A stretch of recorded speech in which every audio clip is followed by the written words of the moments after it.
After many delays due to chipset shortages and of course the current US trade bans, the Huawei P50 Pro is finally here, and even though there is no set global launch date yet, I've managed to get my hands on one here in China quite early. I have the Kirin 9000 powered Huawei P50 Pro with me here today, which reflects the prices in the top right hand corner. I'm not too phased about having the Kirin 9000 chipset variant since it's still an incredible powerhouse, but I am pretty bummed that none of the P50 series devices have 5G connectivity, thanks once again to the current US trade bans. The P50 Pro has topped the leaderboards in terms of display and optics on DxOMark, and I have no doubt that it will deliver. With the return of the monochrome camera and refined punch hole notch, the Huawei P50 Pro has a lot to offer. Without the support of 5G and Google services, the P50 Pro has to truly outperform in other areas, and I am extremely excited to see if it does. And if so, has the legend truly been reborn?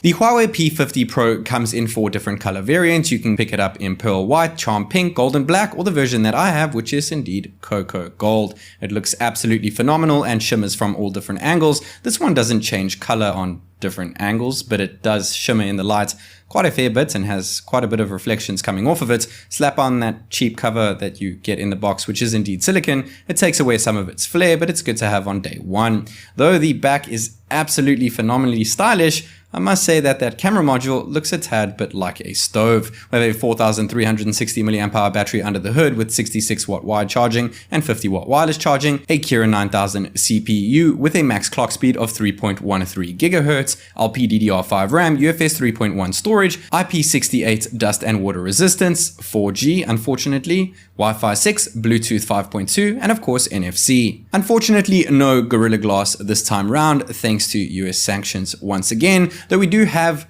protected glass from Huawei themselves on the front and back, and of course an aluminum frame splitting the two apart. It is just 8.5 millimeters thick and just 195 grams in weight. We have a 13 megapixel ultra wide sensor alongside a 50 megapixel custom made main sensor, a 40 megapixel monochrome main sensor in order to get more depth in terms of detail and of course bokeh effect as well. And last but not least, we have a periscope telephoto camera, which is indeed 64 megapixels. Comparing it to the likes of the Galaxy S21 Ultra on the left hand side and iPhone 12 Pro Max on the right hand side, the P50 Pro in the middle looks slightly more saturated than those two, but it does indeed have quite a bit more depth and doesn't look as flat. When taking a picture of my camera over here, once again, great depth. You tell me which one you think looks the best. Moving on to ultra wide, all of them with very similar megapixel counts over here, I must say that the Huawei actually seems a tad brighter than the rest of them. The S21 Ultra has a 108 megapixel sensor, which we're using here at full capacity. The Huawei has a 50 megapixel sensor,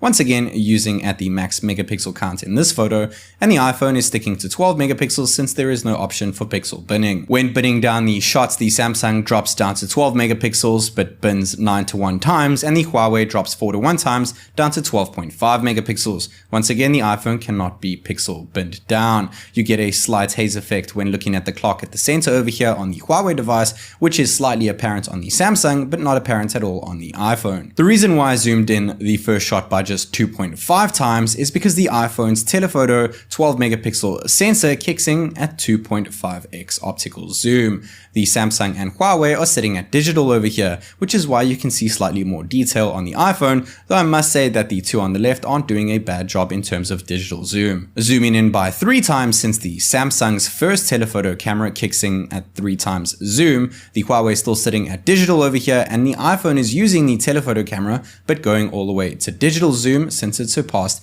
its 2.5x mark. Looking at the quality over here, you can clearly see that the Samsung is picking up a tad more detail than the other two. Now jumping up to an odd 3.5x zoom is because we have a periscope camera on the Huawei P50 Pro. This is actually a 64 megapixel camera, binned down 4 to 1 to 16 megapixels. It is shooting at optical zoom right now, where the other two two are sitting at digital zoom, and once again you can see the detail shine through. It is not only brighter, but once again picks up light a tad better than the Samsung, though the iPhone tends to pick up slightly warmer colors. And jumping into 10 times optical zoom on the Samsung here with its second telephoto camera, which is indeed a 10 megapixel periscope camera, it actually tends to be slightly more washed out when compared to the Huawei P50 Pro. The iPhone looking the worst over here. I must say that even at 10 times digital zoom using the periscope camera on the Huawei looks fantastic, and that is because it is using a 64 megapixel sensor, whereas the Samsung is just using 10. Taking photos at night over here, well, during the day, but I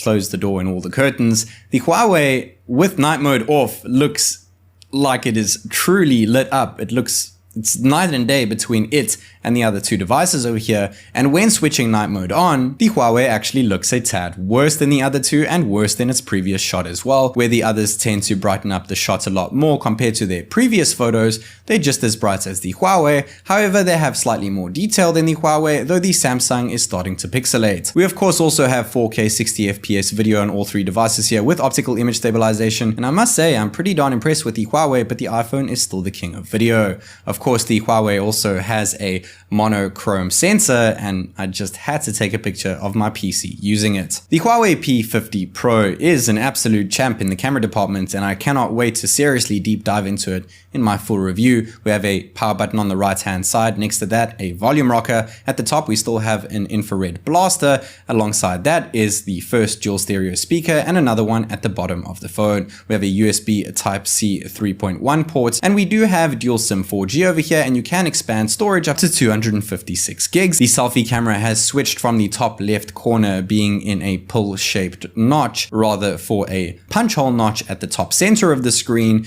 in favor of better aesthetics, but we are losing 3D face unlock over here, and the selfie cam is capped at 13 megapixels with an aperture of f2.4. Taking a selfie snap over here in great lighting conditions, you can see that the Huawei looks slightly more washed out when compared to the Samsung and the iPhone. And when taking a look at a portrait shot over here, I must say that the Huawei has absolutely near to perfect edge detection, and the background blur looks so much more natural than the other two over here. The selfie camera may not be the best in the business, but it certainly does a fantastic job nonetheless. Booting up the P50 Pro for the first time over here and listening to its wonderful jingly tune, we are welcomed to Harmony OS 2.0, Huawei's own made software. They say that it is completely their own foundation, though it is truly a fork of Android's open source code. It looks absolutely fantastic, and it looks kind of like a mix between what iOS and Android has to offer together. You can make folders bigger so that you can just tap on icons instead of having to go into the folder,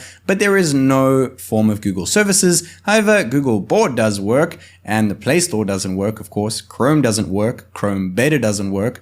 The Google app, of course, doesn't work either, but YouTube does work. Unfortunately, you can't sign in. You can use that YouTube app with the incredible hardware that this phone has to offer, including a QHD to Full HD somewhere in between resolution, 6.6 inch OLED 20:9 curved display with 450 pixels per inch, 1 billion colors, HDR10, 900 nits of peak brightness, a 120 Hz refresh rate, and 300 Hz touch sampling rate. The 120 Hz refresh rate has an option of being used in a dynamic scenario where it can jump between lower frames and higher frames in order to preserve battery life, and feels ridiculously smooth. It's good to see it bump up from last year's 90 Hz panels. The Huawei P50 Pro is a stunner in terms of display and optics at the back. I cannot wait to deep dive into both of them and compare them to a fleet of different devices around. Make sure to like, subscribe, and smash that notification bell so that you are notified as soon as